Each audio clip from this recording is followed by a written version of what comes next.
I just thought it'd be a good idea to start with just where we've come from, myself and Geshe, because we've also we've not arrived in this game fully formed. Obviously, we've both got histories.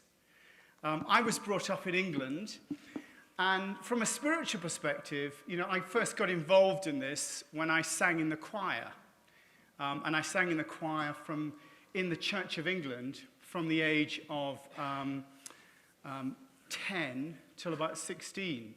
So, when you're walking in and out of church all the time in the choir, you pick up stuff. And I was actually there to be in the choir. Catherine Ann, upstairs, I'm booming a bit. If you could just turn me down in the room, that'd be great. Yes, so I was in the choir till the age of 16, and then I sort of, as they always do, I went away from religion a bit, and went to university, and sort of got into advertising and broadcasting and various bits and bobs. And then I went off to Nepal, trekking in Nepal, and something happened to me on a mountaintop when I was, big full moon, lots of mountains around, and I didn't think spiritually I'd changed much, but my mother told me when I walked off the plane wearing Indian clothes and claiming to be vegetarian, she knew something was up. So I sort of did this at that moment, I became like Toad of Toad Hall, if you know who that is, in Wind in the Willows. It was like poop spirituality. I was just into that area of spirituality. I did every course under the sun. I did EST and all that sort of business. And, I could have gone into the church, but I always thought the church at that point was a bit like sort of the bag lady of spirituality, a sort of someone with a supermarket trolley wandering around the shops with totally useless information that no one's ever going to use. So I went into sort of self-awareness training route, and I spent about 14 years in that, doing various bits and bobs in self-awareness, but for various reasons found myself back in advertising, and I thought this is not what I want to be doing. And I thought, if you're in the God business, where do you go, to be in the God business? I thought, well, I'm afraid yellow's not my color. So, I'm on winter. So I was never going to change my name to Prem Anand something or other and become a Buddhist. And really, the only place you can go and not be considered bonkers in England to talk about God was the Church of England. If you start talking about God in any other capacity, people run a mile. But if you say, oh, I'm a Church of England minister, they go, oh, how interesting. Would you like a cup of tea? They're fascinated by that. So I spent, 5 years, I trained at Durham Theological College, and then spent 5 years in a parish in Tunbridge Wells. And, interesting, when I got into the Christian church in this capacity, I sort of found there was a whole contemplative tradition in Christianity. There was a whole area of people that spoke the same language that I spoke. And so I felt totally at home. I really felt that I'd come home with that. And I was able to sort of grow into that. And I moved to Norwich, which is my last parish, and I was there 14 years. And someone asked me, is it like this one? Just now, and I said to them, well, I was able to get away with the same sort of things I'm able to get away with here. And I was. Someone once asked me, does the bishop know you're doing this? And he did. And there is a great breadth in the Church of England that allows for meditation, that allows for contemplation, that allows you to speak about the nature of reality in a different sort of way. And having been there 14 years, I saw the ad for this job on the Episcopal website, funnily enough, although this is not an Episcopal church, it's non-denominational, applied for it and got the job and came here about 2 years ago in November. So that's me. What about you, Geshe? How did you get involved in this? Well, first of all, good morning to everyone, and such a privilege to have this conversation with Reverend, you go by Reverend, right? No, just Nicholas. Nicholas, yes. Yeah. Reverend Vesey. On my Homeland Security form it says okay. Reverend, okay. But for any other purposes it's Nicholas. I don't have such kind of exciting journey. I was born in deep in the Himalayas, a small valley called Kinnaur, which sits right at the border of western part of the Tibet and northern part of India, but it falls on the Indian side of the border. So I grew up, of course, as in a Buddhist family, so I'm born Buddhist. And from the very young age, I had this real interest in becoming a monk, because part of this has to do with, I guess, family tradition. In my family, for generations, there were monastics, like that.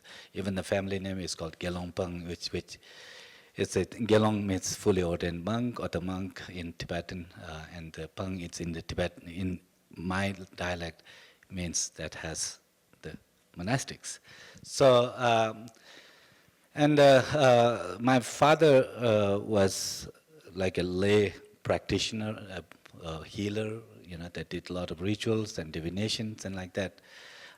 So I had this interest of becoming a monk, which at age 14, very, very fortunate for me, this opportunity came by.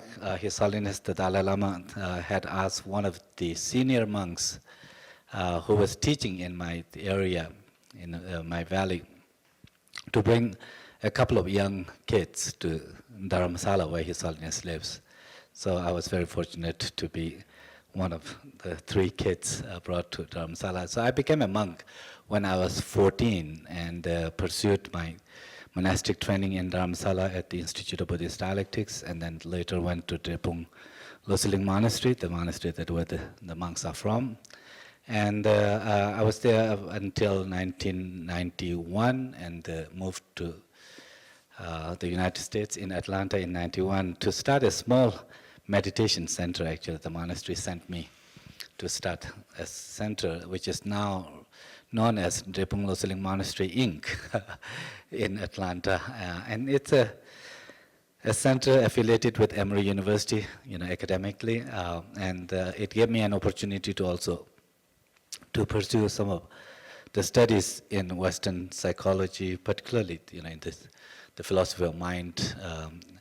And I did my PhD at Emory, and I've been teaching there since 2000.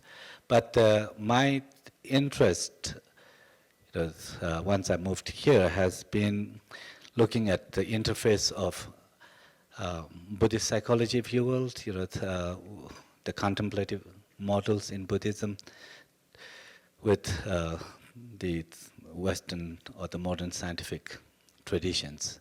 So that was what I've been doing. I teach now a lot of interdisciplinary courses at Emory, and have been fortunate to be involved in this kind of work. I was a monk for about 27 years. In 2002, I gave back my vows. And over there, that's my wife, Irene Lee. That's how I gave back my vows. And now I'm a married man, still serve as the spiritual director of the center in Atlanta and teach at Emory University. That's my story. Thank you, Geshe. That's great. This is a sort of Buddhist-Christian dialogue. And I'm not really that interested in sort of comparing verses and, I'm less interested in the nature of belief. Let me put it that way. I'm more interested in the nature of reality. From my perspective, I see religion as being a language through which we communicate about the nature of reality. And that in Christianity, we communicate in a particular way, with a particular language, about the nature of reality. And from my perspective, in Buddhism, they communicate in their particular way about the nature of reality. So I'm really interested in exploring what that nature of reality is and looking at the 2 different perspectives. Geshe, does that sound an okay way of going about this? Yeah, sure. I think that's a great way to... understanding or attuning to the reality is, that's all about, Buddhism also. I'd have been in trouble if you'd said no then, really, wouldn't I? Sure. I hadn't asked him that before. No, I don't think that's at all a good idea. Anyway, let's start. We've been doing this meditation over the last 4 days. And I think it's an interesting question to ask. What on earth are we doing when we're doing meditation from a Christian perspective and from a Buddhist perspective? And people kill each other as to why they're doing meditation in particular ways. The whole different areas. But I'm going to give my perspective. This is just really my take on Christianity. I'm sure I could have someone else sitting here who would say I was totally wrong with everything I'm saying, but you just get me and my take on it in terms of what we're doing here. And just from my perspective in Christianity, what we're about, I think, in Christianity and meditation is entering into a place of poverty. That's the essential aspect. When you take on that sense of poverty, when you go into meditation, you take on that poverty. And I love that idea that really in Christian meditation, what we're really doing is get into a space where we are realizing in our lives, in that moment, that we want for nothing. That spiritually we lack absolutely nothing. And then secondly, realizing that we lack nothing, we are willing nothing. We're not wanting to change anything. We're willing nothing. We're wanting nothing. We're willing nothing. So our will is not involved. And then lastly, we are in a place of knowing nothing.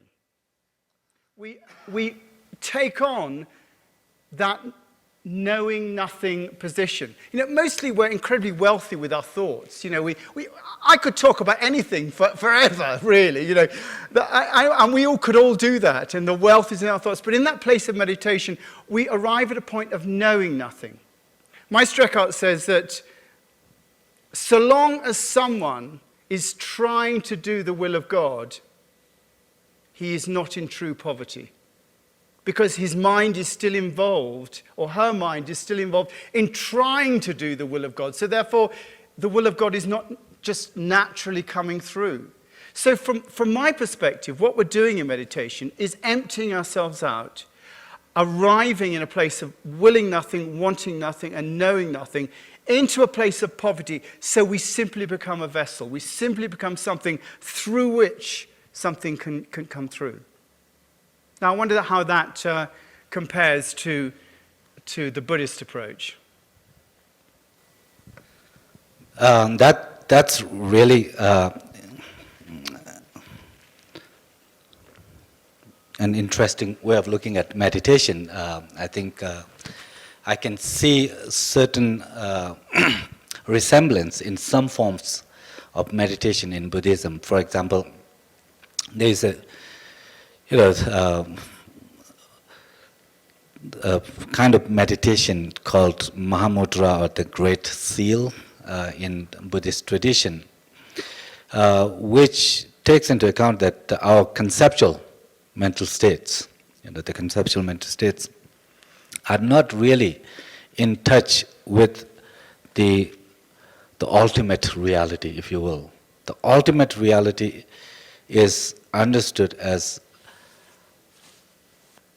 an awareness that is also infused with emptiness, meaning that does not have any intrinsic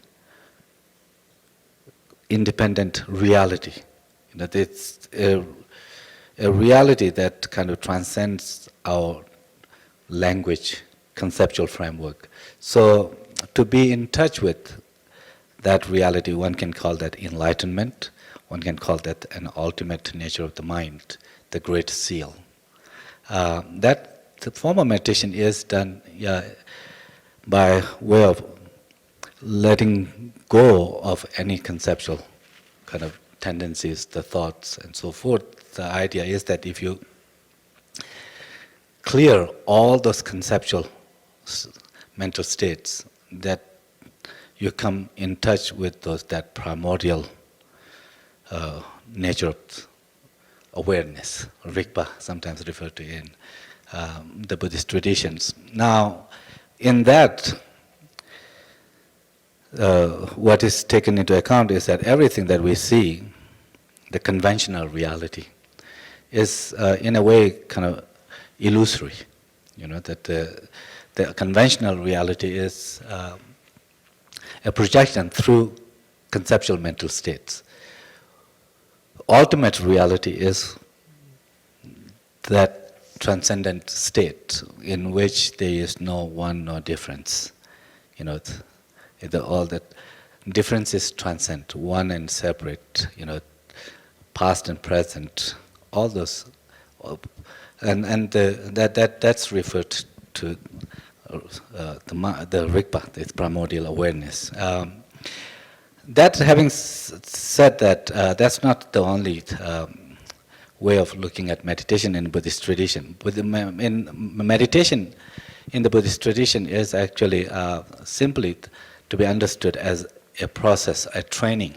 That it's a process of enhancing certain mental skills, positive mental skills. So in that sense, meditation is a cultivation. It's a process of familiarizing, enhancing certain mental skills. This morning we did meditation on mindfulness, for example. It simply has to do with cultivating our quality of, or the ability to keep our attention on a certain chosen information, and retaining, that particular information. In this case, happened with the breath. Keeping the breath in your awareness, because we are used to being distracted so often. But if we were to develop this capacity to be more present, that capacity can be trained by learning to how to keep our attention with the breath, retaining the breath in our awareness. That's only one of them. I mean, there are many forms of meditation, but the meditation, in this sense, is a skill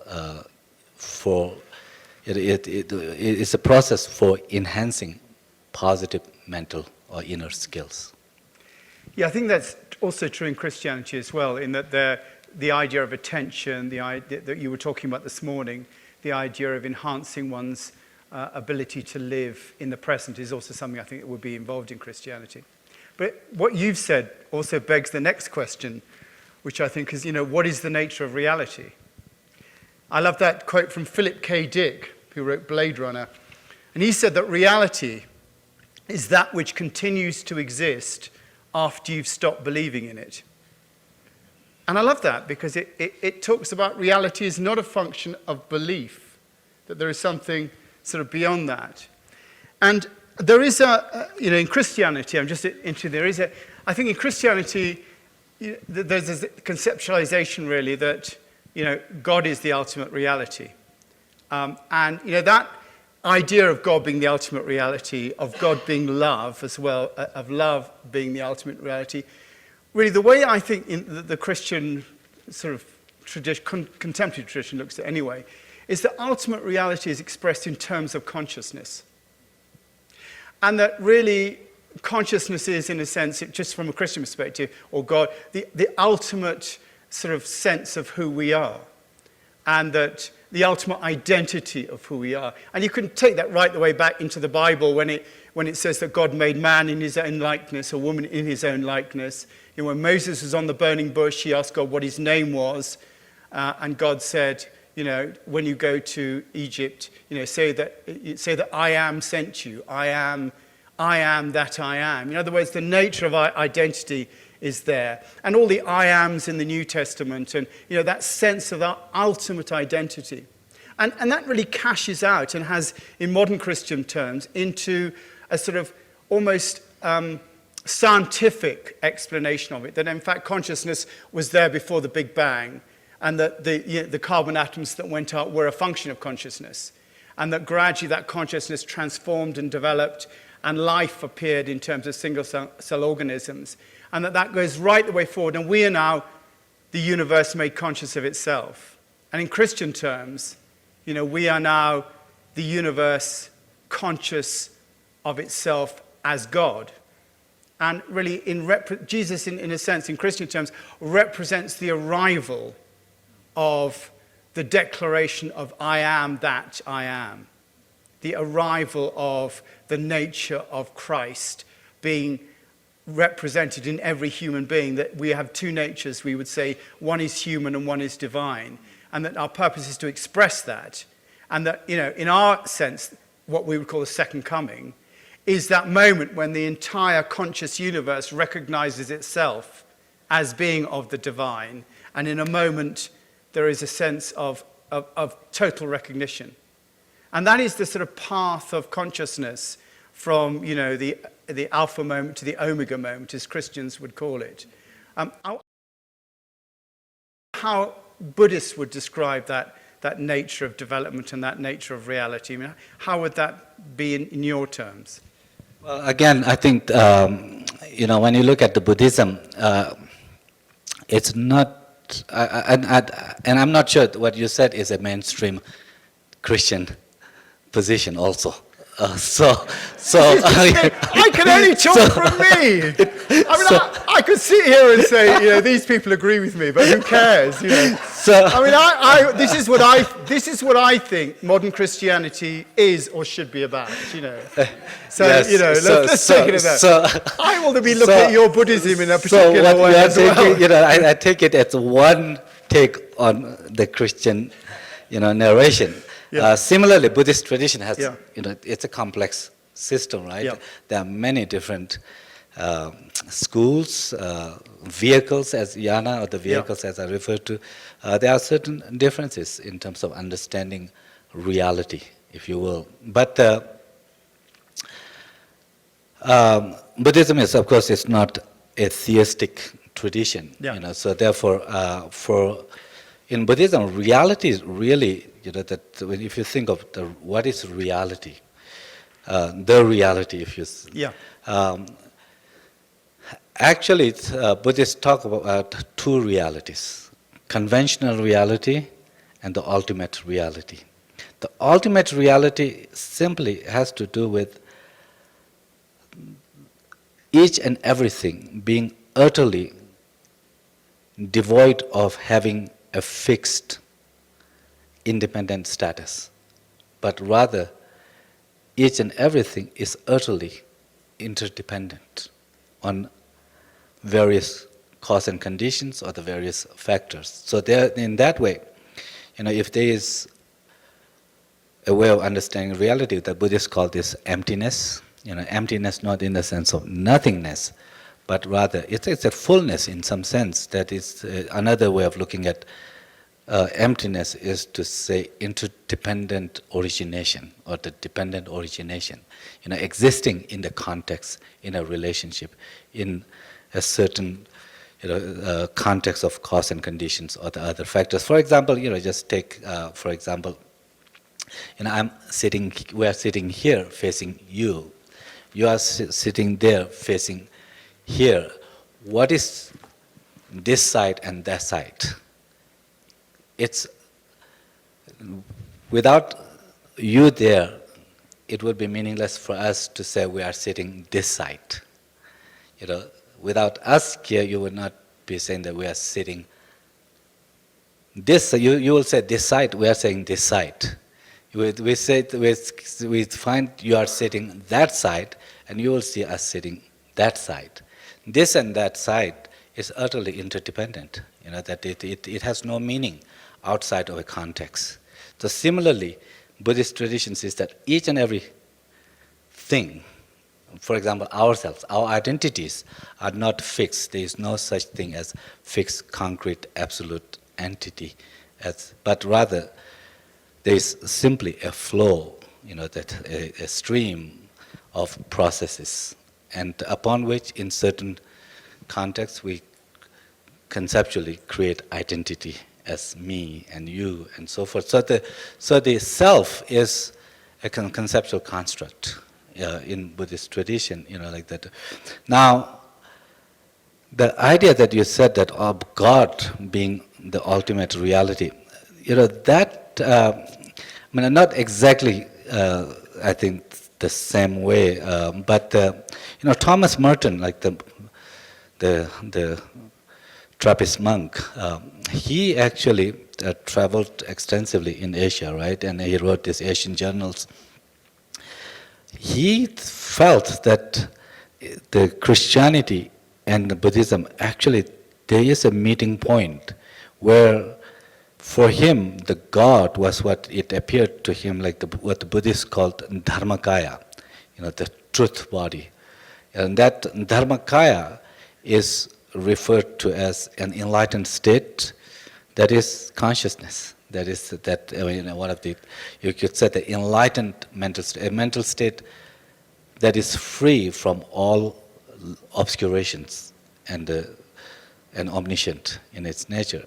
It can manifest in different forms, like the historical Buddha, the Buddha Shakyamuni, or the various deities, like the Buddha of compassion, Avalokiteshvara, and so forth and so on. So in that sense, like when you said that Jesus was an embodiment, incarnation, it seems to me very much like the Dharmakaya that manifests as in different physical forms, dimensions, like the Sambhogakaya, which is known as the fully enjoyment body, a subtle physical manifestation, or the Nirvanakaya, that the emanation body, emanate as human beings, or even in other forms, but its nature is the enlightened consciousness, if you will, enlightened energy mind state. Now, as I was saying earlier, the Buddhist tradition Buddhism is many traditions within. One of the traditions in Buddhism is called the Vajrayana, or the diamond vehicle. That part, that there, the understanding from the Tantric Buddhist, or the Vajrayana Tantric Buddhist perspective is that that our primordial mental state, if you will, our primordial state upon which we create our identity, it's a pure energy mind, and it has never been corrupted. Yeah. It will never be corrupted. All the process of actualizing, fully actualizing to what Buddhists call the Buddhahood, the enlightenment, is simply the process of peeling off the veils of ignorance, the distortions. So, the process itself of peeling off of these veils of ignorance and the afflictive emotions, if you will, the process involves strengthening, enhancing, cultivating the positive qualities like bodhicitta, that is altruistic compassion, love, that utter commitment to others' welfare, but also cultivating this understanding of our interdependence and so forth. So in that sense, there are some seeming similarities, I think, that you could see, but I'm not sure, the philosophically or theologically speaking, that those would be seen as same or not. That I'm not sure. I'm interested in this, the idea, this interconnectivity and others and the way that it works. I saw a thing recently, Sri someone or other said this. He was asked, how should you treat others? And he said, there are no others, which I thought was a really lovely thought. But I'm interested in the idea of, in what you're saying there, of objective reality and subjective reality, and how the two go together. I mean, Richard Rohr, who's a Christian theologian, talks about the idea that the first half of our lives is really about creating the context for our lives, creating our identities, who we are, in a sense, creating a vessel. And he says, once you've done that, he said, over the age of 35, he said, a person has nothing to learn from success. And over the age of 35, once you've actually created that first sort of container as to who you are, which is really moving, when you're a child, you are just subjective reality.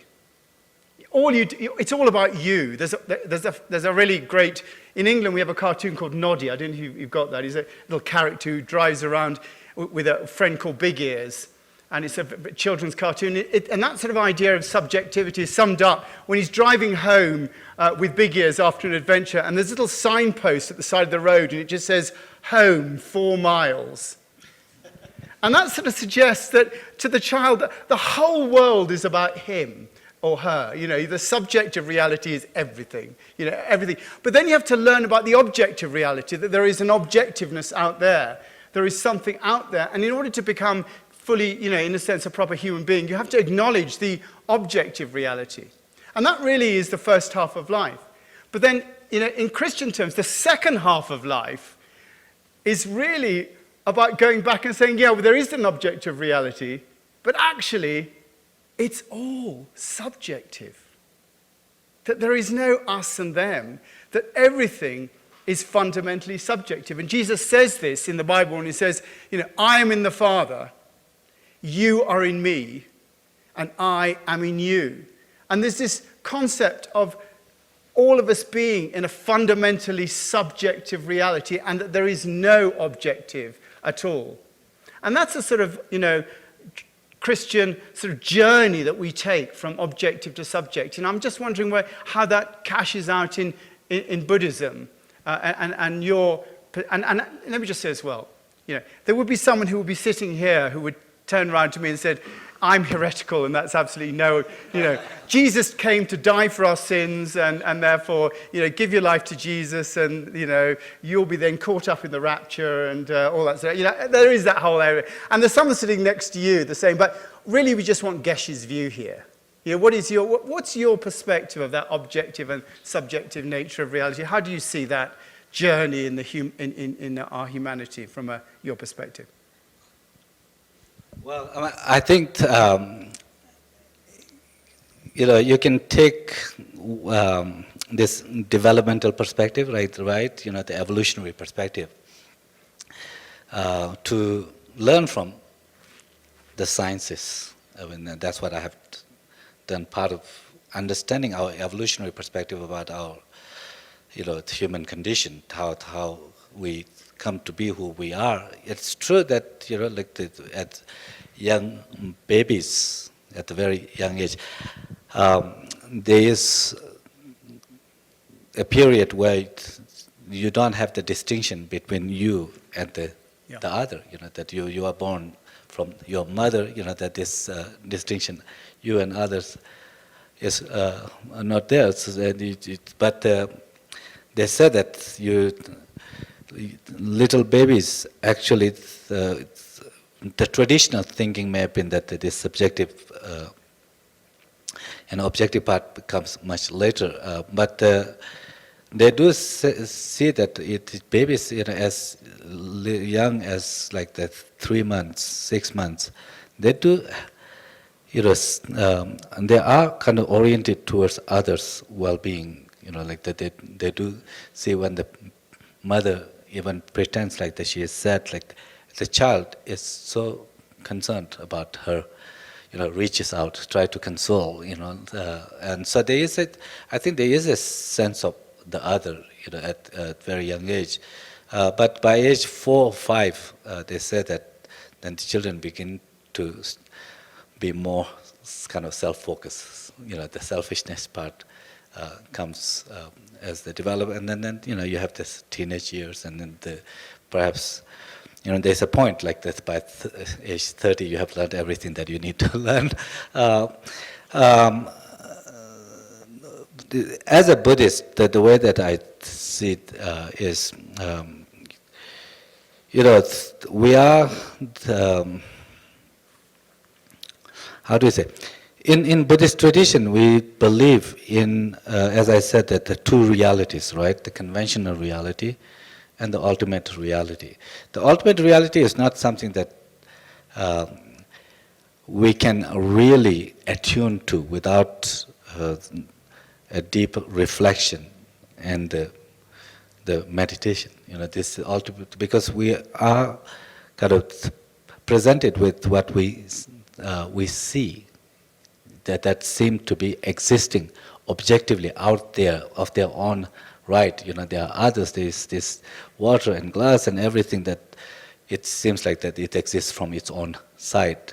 The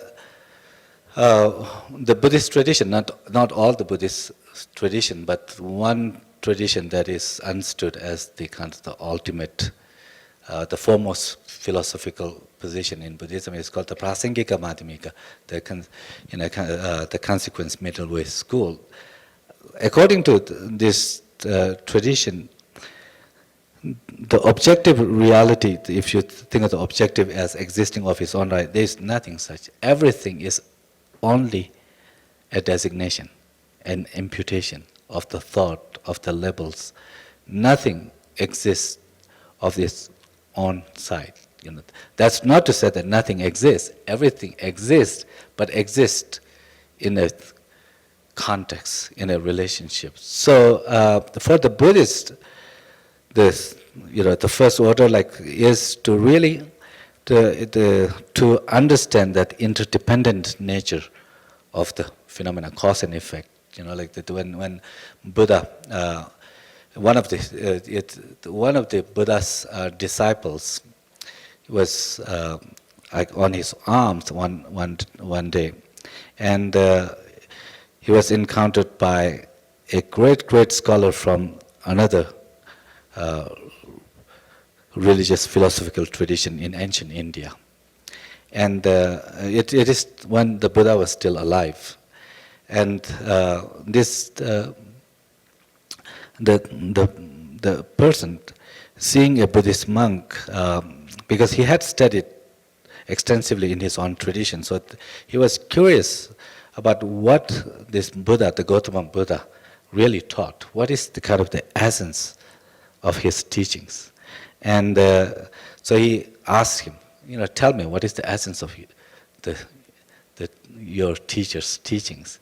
And this monk, he tells that, yes, I will be happy to share, but what I have to share is an important one. To let me make it kind of the seat, and he makes a seat, and then he sits, and then he says this, summarizing Buddhist teaching, Buddha's message. He says that chunam tamche gyule jung tekyu teshin shepe sun gyule kohwa kayamba gejon shempe tekyu songs. Of course it was mentioned in Sanskrit. There is the Sanskrit version, but in Tibetan, what that means is that all the phenomena arise from certain cause and conditions or the factors. And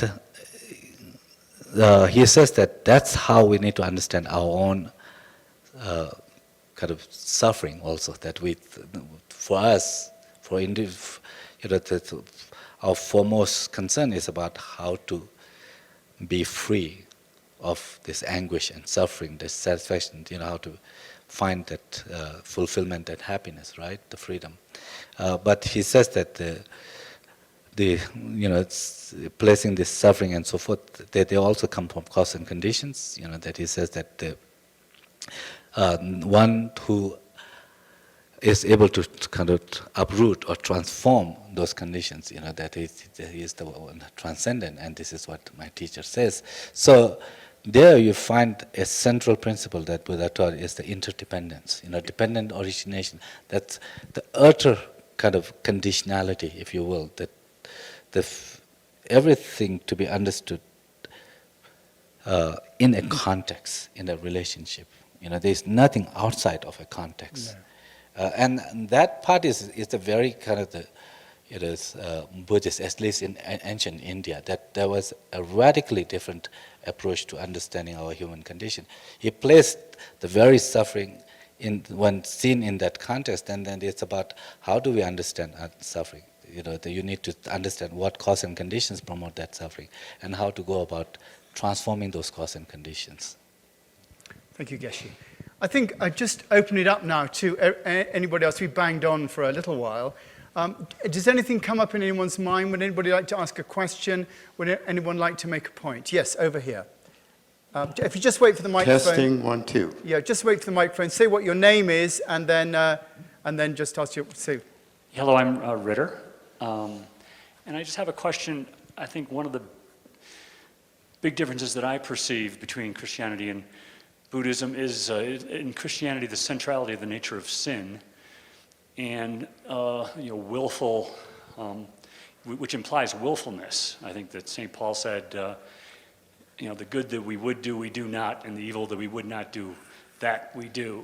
And I guess from what little I know of Buddhism, it would be addressed as ignorance, but that doesn't really quite cover it, I think, from the Christian perspective, because of the sense of willfulness. We know what's wrong, but yet we do it, right? So I guess the question is there some common ground between Buddhism and Christianity on that sort of psychological level? And how would the Buddhist look at that sense of will, and what role does will have in Buddhism? I guess that's a big question, but anyway. If you just give the microphone to Don. Don, come and get it then.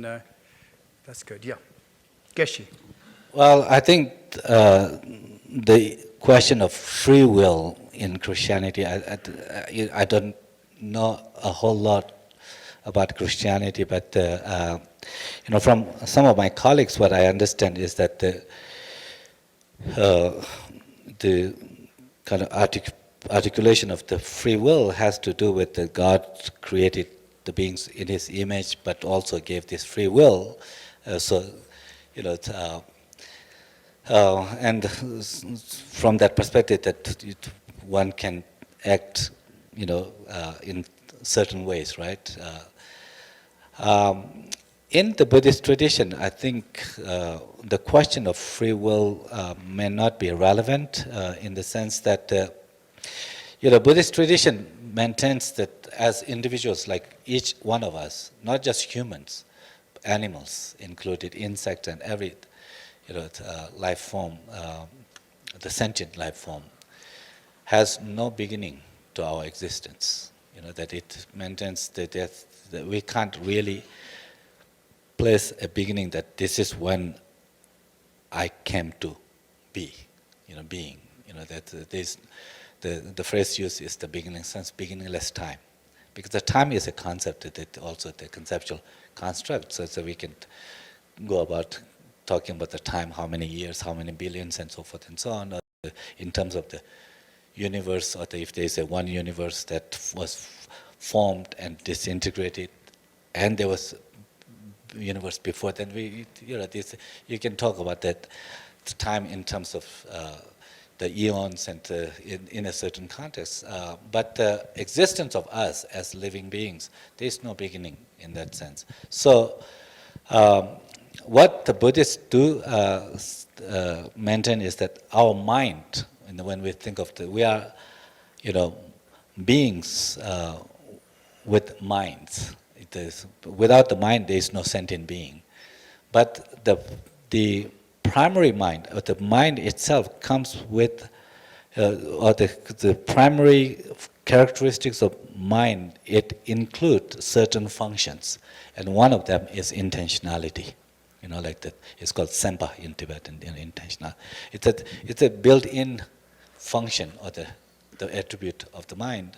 So the intentions, that is what ultimately you would understand as the mental action, mental karma, that mental action.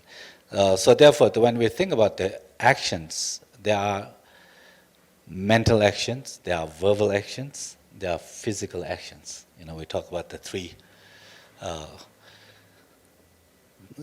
types of karma, or the actions. Now, the mind, if the mind is not in tune with actuality, that whatever and actuality doesn't need to be ultimate actuality, the reality. There are many degrees of reality, that let's say that, let's even take like as an ordinary being, you and I, or me and those like me, we are vulnerable to all kinds of mistakes, of limitations, and lack of knowledge and so forth. So we are vulnerable to making mistakes and so forth. This is one kind of reality, that. in the actuality of me and those who are like me, ordinary beings, I can attune to that actuality. My way of, how we respond to someone's mistake would be very different than if I am attuned to that vulnerability of the others. Then if I think that this person can't make mistake, idealize, like that. If I simply idealize my father or the mother or the spouse or the whoever, that they need to be able to fulfill all my needs. That's not, my reactions would be very different when they fail to fulfill my needs, as opposed to if I am attuned to their limitations and vulnerabilities. When they fall short, I will have an understanding, that how I react intentionally will be very different. So that's how Buddhists see that when our mental capacities, mental states are not in tune with the actuality, those are the distortions, or you can call ignorance, or and out of ignorance, our intentions could be, distorted also, not wholesome, or they're not healthy. And so Buddhists see that each and every living ordinary beings, sentient being, ordinary beings, we have not yet fully attuned to the ultimate reality, and therefore that we are vulnerable to making certain kind of intentional errors, if you will, and that's what the mental karma is. So Buddhist tradition does not see, in the sense, original sin, in the sense that there is a sin that you pass down to your offspring and like that, but rather, from life to life, if you have a certain karmic imprints, those habits, they do carry from lifetime to lifetime, but the negative karma, or the actions, they can be transformed with the wisdom, with the understanding. So in Tibet, there is a saying that there's no, saying that the negative karma or the actions, there is nothing good about it, of the negative actions. The only good or the virtue there is about the negative karma is that this is not for forever. It can be cleansed. It can be transformed. I think it's interesting because in Christianity, I think a lot of the whole this area is about the mind being in tune with actuality as well. I think that St. Augustine's got a lot to answer for, quite frankly. The fact is, I think we have to acknowledge as well, it's probably the same with Buddhism, but Christianity, as we know, is a cultural phenomenon. It's something that has grown. And the concept of original sin, brought in to a large extent by St. Augustine, that whole idea. I mean, in the old days, just in Christianity, this idea about Jesus dying for our sins, all that sort of business. Now, up to St. Augustine, there's a deal made between someone, and Jesus had to die for our sins. Up to St. Augustine, the common belief in the church was that the person that the deal was done with was the devil. And that the devil demanded Jesus die for our sins. But then St. Augustine came along, and various people said, no, it's not the deal with the devil, it's the deal with God. And God's the one that wants justice and blah, blah, blah, blah, blah. And modern thinking, actually, nowadays, is that the deal was neither with the devil or with God, but with us. That the only way that Jesus could actually demonstrate the fundamental nature of love and compassion was to show how to deal with suffering and death. In that when you receive suffering from others, you don't blame them, Father, forgive them for they know not what they do, but you take that suffering and transform it within you and have love instead. And the whole non-violence aspect, which we might come back to, comes out of that. But in terms of sin itself, I think a lot of it, goes back. I think it's always very interesting that the apple was on the tree was the tree of the knowledge of good and evil. So when you ate the apple, you suddenly could work out what good and evil was. Before you ate the apple, you didn't know. You weren't judging what the nature of good or evil was. And so there was a fundamental innocence that was there. And I think, I don't buy into the original sin at all. That whole idea of original blessing is much more interesting to me.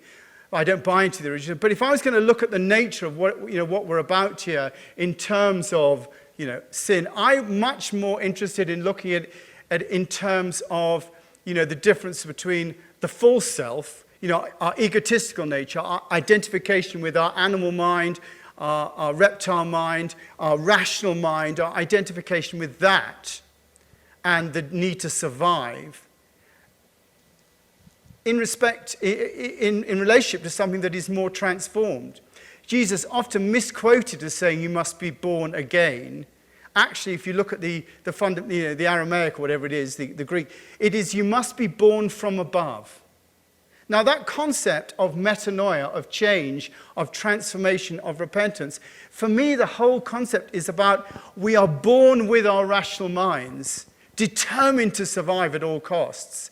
And at some point we have to be born from above, which is going into that second half of life, which is we have to give up to that in tune with the ultimate reality, as you were saying. We have to become in tune with that. And when we are in tune with that, when we surrender to that, when it is about loving action rather than us getting what we want, then it becomes a totally different game. And you have that thing in Paul, which is that, if you are in Christ, you cannot sin. There is no law in Christ. And what that really means is that when you are fundamentally acting within the Christ nature, or within, in tune with actuality, then that concept of wrong drops away, and you return to that original innocence. Back to your original comment, out of poverty. Yeah, exactly that. Yeah, out of poverty. Somebody else, yes, let's come to you. And we quit trying to cash out. Yes, very good. Thank you. Thank you, Brad. Yeah. I just wanted to, my name is David, and I just wanted to support what you were saying, Nicholas, and also align also with Geshe in that, and to answer your question as well, like the original Hebrew term in the Bible for sin is actually chet, which is an archery term. It's a term for missing the mark. So sin is to miss the mark means that to be out of attunement with God's will or with the will of Christ, or to be out of attunement with the ultimate reality, and that there are schools of thought both within Jewish thought and now, after Nicholas has introduced it, the notion that it's impossible to sin, that if one were to look at every moment as God's will, then the notion that you could possibly override God's will with your own puny will is absurd. So there are problems looking at it that way because we have to hold people accountable for their ignorance or for their missing the mark. But it becomes more part of the conventional reality where someone makes a mistake, and in order to either educationally or whatever it might be, we need to actually create an environment where people don't continue to make those same mistakes. But ultimate punishment is also absurd because ultimately everything that you do is in alignment with God's ultimate reality, so that there's kind of the conventional reality and the ultimate reality are always working together. Right? We say someone made a mistake, great, but from God's perspective, nothing is a mistake. From our perspective, we have to use that.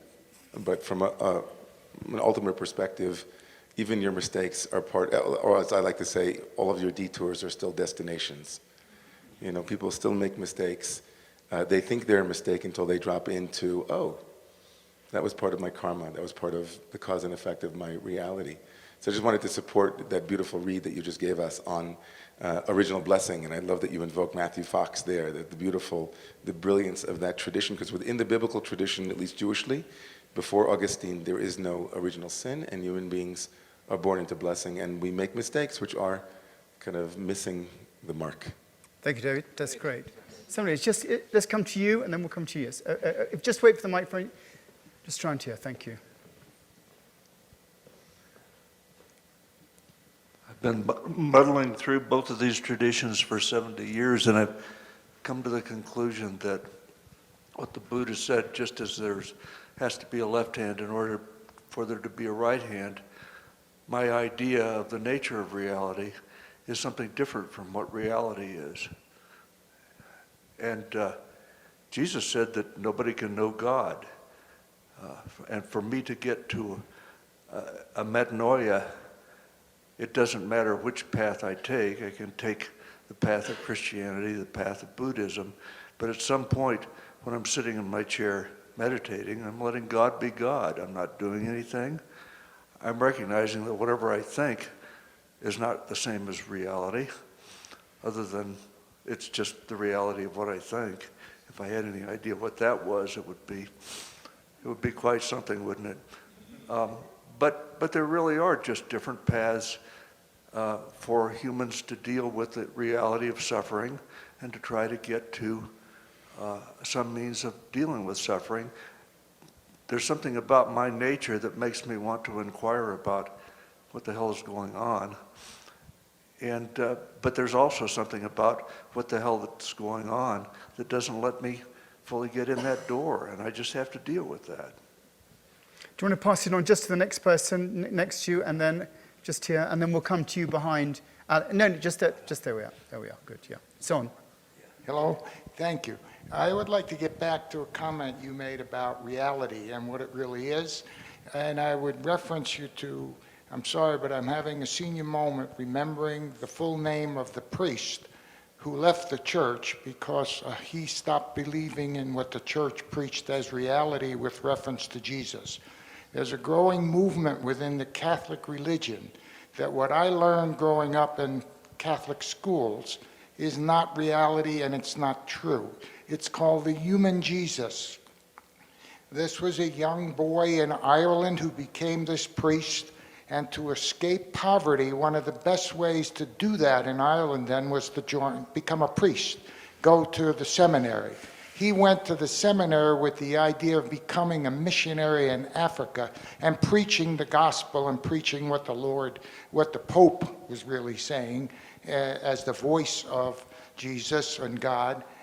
He didn't go to Africa. They discovered he was a very intelligent man. They sent him to the Vatican, where he gained, through study, became a PhD in religion, and he was sent to a monastery 50 miles outside of Chicago, where he then became as a priest, he became a teacher at Loyola University, and he began to teach the theories of the human Jesus.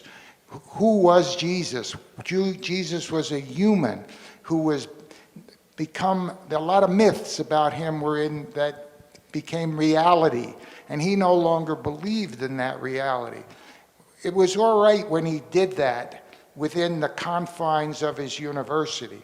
He became a commentator on National Public Radio, and when that got out, he was called in by the cardinal in Chicago and said, look, you have stopped believing in what he disagreed with about the church, was he didn't have the right to free think about who Jesus was and preach it. The cardinal said to him, look, you can believe whatever you want as far as I'm concerned, but you can't do it as a priest. So you either have to change or you have to, I would suggest you would leave the church. And now he's written several books about the human Jesus, and that's a growing movement in the Catholic Church. And I don't know where you take that, but the bishop it was the Bishop of Chicago, but he was a cardinal. And he said, you have stopped believing in the vows you took as a priest. Poverty was nothing to him. He said, I have nothing, but the church takes care of everything. Celibacy, I don't have any trouble with that as a priest. But I don't believe that I must be dictated by the Pope, and I give up my free will to teach what I believe as a Christian. So what reality did to him is the way you described reality. He left the priesthood, he taught more, and he lectures on PBS, and he's retired now, and he's moved to Sarasota, Florida, and I've lost track of him. I haven't seen a book by him in a while, and if anybody remembers his name, point. Well, that's interesting. We'll come to you, Alex, in a moment, but I just want to bring something up here. I always love that quote from the Dalai Lama when someone said to him, what would you do if science conclusively proved that reincarnation did not exist? And the Dalai Lama said, I would change my views accordingly. And I think it's interesting, the idea of religion, of Christianity and Buddhism as not only a cultural phenomenon, but as an organically growing cultural phenomenon. In Christianity, we have this concept of the closed canon, the idea that everything is done, the idea that these are the books, it's finished, it is finished, even the words from the cross, which, I think is tosh, really, English expression for rubbish. I mean, the fact of the matter is, there has to be in Christianity an ongoing nature of discovery of the reality, in which is, if nothing else, the story of Galileo tells us that the church is bonkers when it comes a lot of the time to science and the nature of reality. And we have to have this ongoing sort of openness to the views as to what is going on. I mean, there is one perspective which says, as you were saying, that Jesus, and I'm just interested in your perspective, that the old view is that Jesus was God, and that he's up there in a cloud now alongside the bearded one, and the two of them together, we are worshipping, most of us actually worshipping Jesus rather than the bearded one, because Jesus is really the big God. And that's really all it's about. Whereas now there's a huge perspective or view that in fact what Jesus is really saying, not that I am just God and the unique one, but each of us has that Christ nature within us. That I am two natures. I am Christ's nature and I am human nature. And I am showing you the potential of humanity. That you are the Christ nature and the human nature. And he said, you will do even more things than me, which suggests, there is more to come. So I wonder what your perspective is.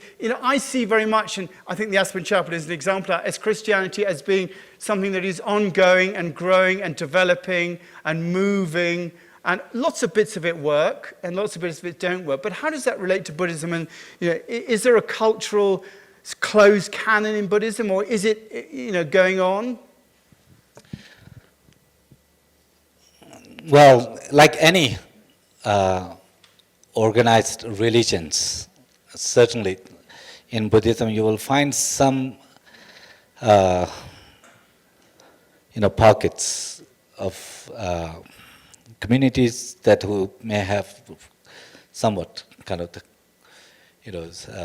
closed ideas, Yeah. right? But overall, Buddhist tradition is actually very open.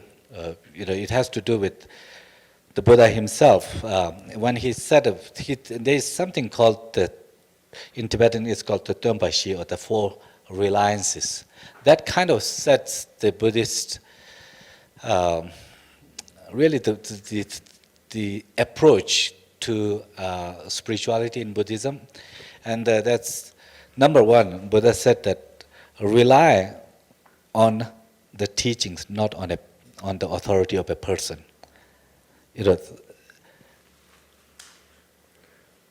He along this line, he said that because the monks and the scholars, or his followers, should examine my teachings like a goldsmith examines a piece of metal by cutting, burning, and rubbing to see if it is gold or not, and only accept if it stands a test, but not out of respect for me. So there, the Buddha did not present himself like that, I am the authority, that what I say, you accept. But rather he said that you are the authority, you should examine, you accept what makes sense to you. Yeah. That's. Secondly, he said that don't rely on the words, but on the meaning. Again, that has to do with a text. And in Buddhist tradition, there are many. There are 100 actually volumes present today that are in Tibetan, translated from Indian languages, Sanskrit and Pali, into Tibetan. Those are attributed to as original teachings of the Buddha. But the teachings, the words, the text, Buddha never presented as a definitive kind of in the sense one should at all costs take it literally. Never. What he did was that one should accept the meaning that you want through the process of examination, what comes as an instruction, an informative, effective instruction to change, then you accept this. So that's why that in the Buddhist teachings you find the different teachings known as the interpretive or provisional and the definitive teachings. But the definitive or interpretive depends on an individual. The one person may take one teaching as definitive, and another may take the same teaching as interpretive. Again, there is no punishment for that, or there is no central authority to say that you can't interpret this teaching in this way or not. So, that's what I think it gives the Dalai Lama, this freedom to say that yes, that like the modern science, Buddhist tradition takes its foremost authority, the empirical kind of evidence as the foremost authority. There's something that contradicts conclusively this the empirical finding, then you should let go of that. And then secondly comes the reasoning. Because the reasoning here, you are utilizing logic and reason and so forth. It has many of the evidence you have to derive indirectly, inductively or deductively, so forth. But those, and only the last resort in the Buddhist tradition is the belief. That's the third part. It's called the Geshe. But I think that it's important to also to make to keep in mind that absence of evidence is not the evidence for its absence. Like that. So that's the big part. So same thing goes with the God. That who knows whether there is a God or not? Who knows whether there is a previous life or future lives? Simply we don't have an evidence. Doesn't mean that they don't exist, but that doesn't mean that they exist either. So we have to. That means that we have to be more pragmatic. That's why the focus is about things that we know now. That there are certain behavior that are destructive for us and for others, certain attitudes that are kind of toxic, for us, our health, well-being, and for others. Those are the things that we can work on. That these metaphysical issues can be left to the in the Catholic religion, it doesn't matter what you know, it's what you believe. And if you don't agree, but you stop believing, the Catholic Church doesn't accept you. So the theory of the human Jesus is recognized as what the church was built on, the Catholic Church, but not everything. And he was a human being, and that's what the human Jesus people write about and think about, and unfortunately they can't express it freely and be considered a Catholic. I mean, the church doesn't mind if you believe in those things as long as you're not a priest. Alex, let's hear from you now. You had a question. Yeah, I had a question, but it changed a little bit. I forgot what was my question. It's moved on. Well, we started in meditation, and we all know the benefits. We know it helps you with being present, more focused, and let it go. And also, following your logic and peeling off the layers, we come to the point to that I amness. So there is no anymore like I am this or that, I'm Alex, I'm a ski tech or this or that. It's just I am. But you see, as long as I have that I'm Jewish or I'm Christian, there is still something there. So I think it's time for us to let it go of I'm Jewish or I'm Muslim or I'm whatever. And then I will just add, Robert Wolfe said something similar. He said, you're ultimately free when there is nothing left to stick onto. So I think let's try to let it go of I am this or that. Thank you, Alex. All right. Good. Geshe, I want to come on to the nature of spiritual education a little bit. In that I'm interested personally in the difference between education through learning, through study, and through experiencing and all that sort of business, and the nature of presence. I mean, in the Christian church, there's quite a big emphasis on the nature of presence in examples like the Transfiguration. I mean, having said that, like in Buddhist terms, congregations are very much taught that the sanctity of the Mass, of the Holy Communion, is not dependent upon the goodness of the priest, if you know what I mean. So, people are told to bypass that. But having said that, if you look at the Christian Gospels, you've got the Transfiguration. There is Jesus standing there, oming away, light shining out from him, his disciples receiving the presence and being almost sent bonkers through that. Lord, where shall I put up a shelter for you? They really receive that. And a lot of the miracles are presence-based. Jesus comes into the presence, or his presence creates the understanding and the miracle. And I'm wondering to what extent in Buddhism the nature of presence exists as a teaching mechanism. Is it possible to come into the presence of an enlightened being, let's say, and to learn from that presence? I mean, I know we've had some Christian teachers here who, they could have read the phone book.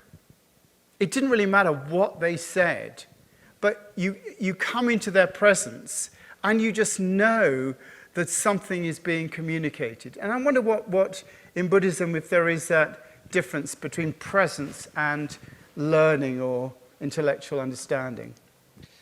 No, that's a really good question. I think there is a balance in Buddhist tradition. Yeah.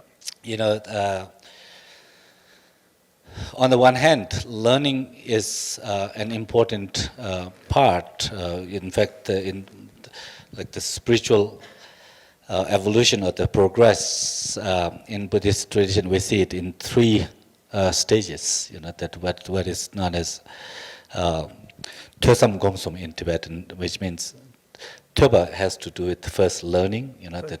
So you are taught by the teachers, read the text. So that part is more of a kind of for the intellectual understanding. Because the sum or understanding are not that some aspect of reality, if you will, some are not that apparent to our ordinary mind. So we need to understand from others. This can be seen as a received knowledge, that. But then the second part is where you engage in reflection. The samjung is got an understanding born from a critical thinking. That's where the reflection. You utilize using logic, reason, that indirect evidence, and from various perspectives, and through such critical thinking analysis, the understanding you come to is a critical insight. That let's say, I can say that this glass is impermanent, it's changing moment by moment, but that's not clear to me. My teachers can say that, yeah, this is changing, or the physicists or others can say that, yeah, this is really changing moment by moment. But that's not clear to me, and I can accept this from someone who has some theories or however way that they understand that's received. But then I can also then think through that what makes this glass impermanent, change moment by moment, why is it that, and then I can draw this indirect evidence and the reasoning and so forth, and then I could come to a point that where I can see that, this glass is it's made of these atoms and subatoms and so forth and so on. I can't see that, but I can deduct that this is made of parts and so forth, and it breaks down to smaller, and at that point, that this would be, just rising and falling, like that. So it's changing moment. That is the critical understanding. And then, once you have this insight, the critical insight that you have arrived, then the third process is then familiarizing, kind of the immersing into that awareness, and that's called the technically speaking, that's the meditation. That familiarization, cultivation. That through that process, one comes to this experiential awareness that this is moment by moment changing, and that is a much deeper awareness. So in Buddhist tradition, this is really emphasized. I mean, His Holiness the Dalai Lama, for example, he talks just adamantly that what is important is to bring, or focus on education, and through learning, then involve those critical thinking process to have that personal understanding. But that's not to say that, the beings, the people who embody this deep compassion, deep love, and understanding would not have a certain kind of impact on others. Yes. What we said is blessing. Blessings. Jinlap, like the Jinlap in Tibetan, which is that word for blessing, I guess nowadays translated as a blessing in English for Tibetan word Jinlap. Jinlap literally means, that a certain magnificence that transforms, Yes. that it a brings certain magnificence that transforms. That That's wonderful. transforms in, Yeah. so I and all of us have potentials for love, compassion, and so forth, these positive qualities, but a certain being who is very immersed in these kind of experiences, just coming in their presence, can, if we are open and receptive, can transmit and can cause that transformation in us, to activate those seeds of potent kind of positive qualities in us. So in that sense, Buddhist tradition sees this like it's a two-way street, you know, like that blessing happens in two ways. Like you have sun emanating lights, right? This warmth and but then you have a little seed buried in the soil. You know, now it can be blocked by rocks and so forth, where the sunlights don't penetrate. You can remove the rocks and so forth, and then the sunlights can reach the seeds.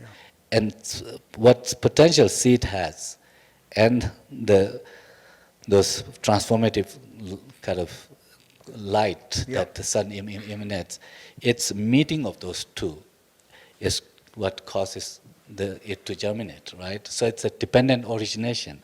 So same thing, blessing for Buddhism is someone's knowledge, understanding, compassion, and our own openness and receptive mind.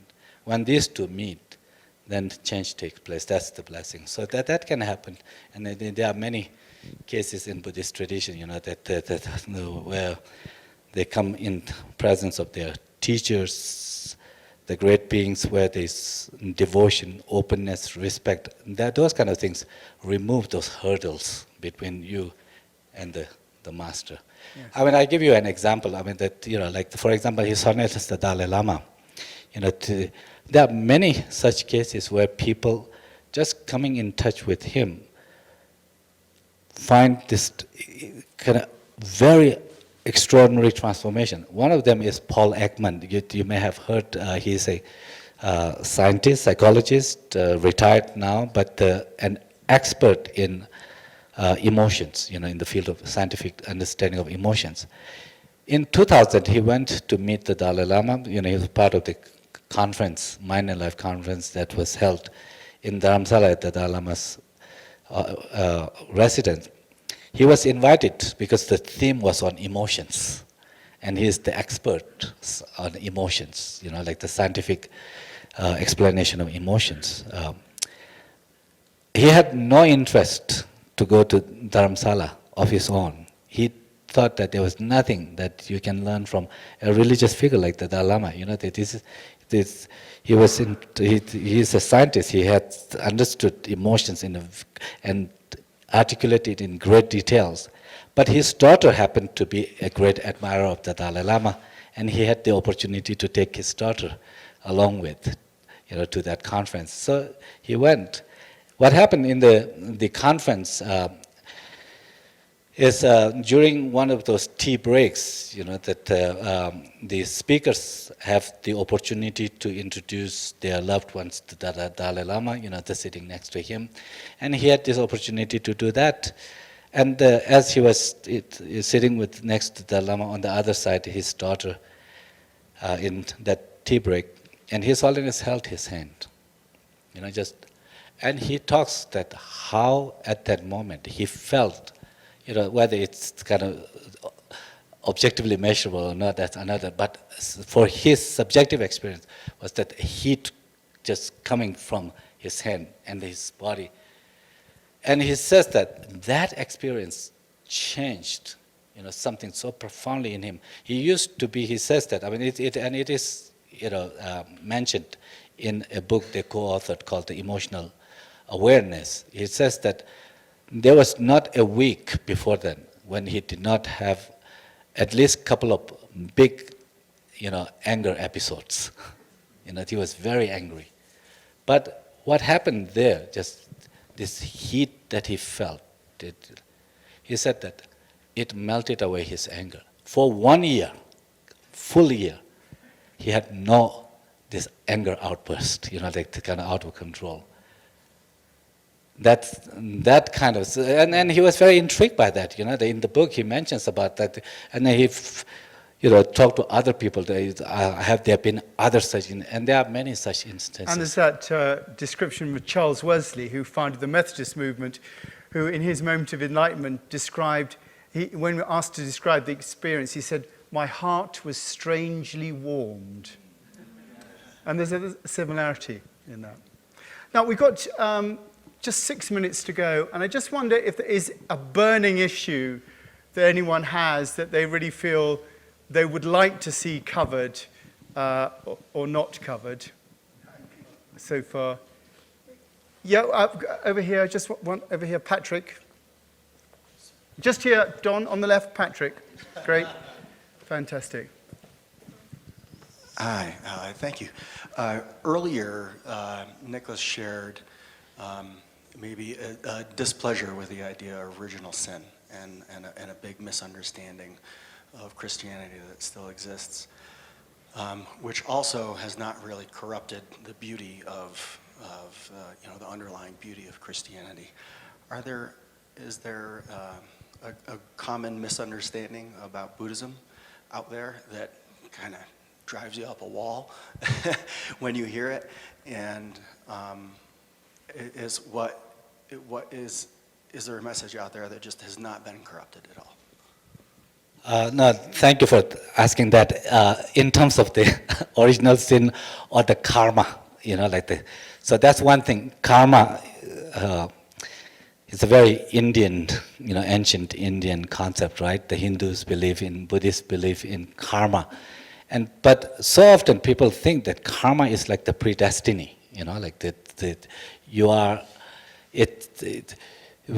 people say, oh, this is my karma. If something really bad happens, as if this is meant to happen, that you brought it upon yourself. This is the karma that, and sometimes it risks, of kind of putting this as the blame on oneself. Like this is my karma. I have done something really wrong, and I I'm supposed to have this bad thing happening now. Karma is really not like that. That karma is it is true that karma is a condition, that a conditioning that or imprint, a certain, conditioning that from the Buddhist point of view is carried on the stream of our consciousness, stream of mind, like that, from one life to another or from one day to next day. But having karma doesn't mean that the karma to be, let's say, to get cancer, or some kind of really illness at age 20, or early kind of onset of the karma to get, let's say, karma to get cancer, or some kind of illness. It doesn't mean that you will get cancer, or you will get cancer at, in your teens or 20s or 30s, or that doesn't mean. Karma simply means that you are exposed to, predisposed to certain illnesses of this illness. Whether you get that illness or not depend on many other conditions, that the environment and what you eat, how you behave now, what kind of environment you are living in, what kind of treatment you get from other, what kind of stresses you are living under, all those things. So in that sense, karma is like not different than genetic disposition. We can come genetically disposed to all kind of illnesses, right? But it doesn't mean that we will get to all those illnesses. It depends on the environment, that what environment will make those express those genetic dispositions. Karma is like that too, and so therefore the having karma doesn't mean getting something, illness or some misfortune doesn't mean that you had the karma and you were supposed to get this. It simply means that we were exposed to those, like I'm exposed to, if I have this body, if I fall into fire, burning fire, it will get burnt. It's susceptible to get burnt. But that doesn't mean that, that this burning is something that I brought upon myself, that entirely. Fire is conditioned. I was not mindful, I fell down, and I'm susceptible to get burned. Karma is like I'm kind of exposed to or susceptible to certain misfortunes, certain difficulties, illnesses, and then, if the circumstances and conditions are met, then you will get those outcomes. I tell you one story, and then we will stop here. We were meeting with His Holiness the Dalai Lama. Not His Holiness the Dalai Lama, but one of the very high lamas in Tibetan traditions. His Eminence Samdong Rinpoche. He's a very, very great master. And I had these 24 Emory students meeting with him, and then one of the questions they asked was had to do with how do Tibetans, and including Rinpoche himself, that how do they deal with this, this oppressive treatment the Chinese government, the Chinese have given? How do you maintain compassion and forgiveness for them? How do you maintain that? And Samdang Rinpoche said that,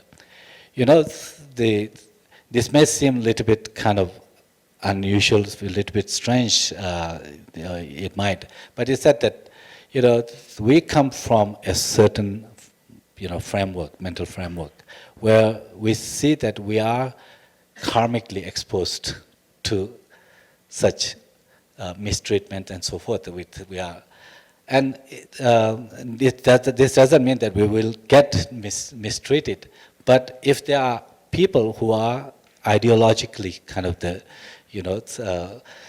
stuck in this kind of certain ideology, certain greed, certain hatred and so forth, if you meet with such, then you are disposed to those, and you will get mistreated. That if it wasn't Chinese, it could have been Indians or other people or British, whoever. So when you look at from there, then you don't blame yourself, you don't blame that absolutely the other. That it opens the room for forgiveness and understanding. Geshe, thank you. Just coming to the end now, and Geshe, I've so appreciated having this conversation with you and dialogue. We all in the world scrabble around trying to argue for our own religions and things like that. And I always think that amazing picture of the planet from the earth is such a healing picture. You know, you can imagine, you know, it's like in an ant's nest, perhaps. There's sort of evangelical ants and Jewish ants and Buddhist ants, but it's just an ant's nest. When you look at it from the planet, from the earth, there is that sense of one. So I just think we'll finish just by 1 minute with us just being in silence together, maybe with our eyes closed, just with that image, that green, blue image of our planet, and us all working out our meaning within that.